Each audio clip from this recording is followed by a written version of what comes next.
Hyderabad Chevella bus accident గురించి మన అందరికీ తెలుసు. ఇందులో 19 మంది అయితే ప్రాణాలు కోల్పోయారు. ఒకే ఇంటికి సంబంధించిన ముగ్గురు అక్కా చెల్లెలు అయితే ప్రాణాలు కోల్పోయారు. దీని వెనక ఉన్న రీజన్ ఏంటో తెలుసా? హైదరాబాద్ నుంచి బీజాపూర్కి నేషనల్ హైవే వేయాలనుకున్నారు. ఇది ప్రజెంట్ టూ వేగా ఉంది. దీన్ని 4 వే చేయడానికి 2016లో national highway and state highway వాళ్ళు అప్రూవల్ అయ్యారు.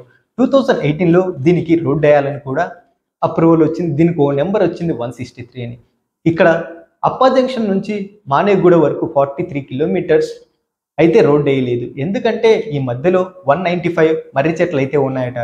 దీన్ని చంపేయాలనేసి ఎన్జిటిలో పిటిషన్ వేశారు.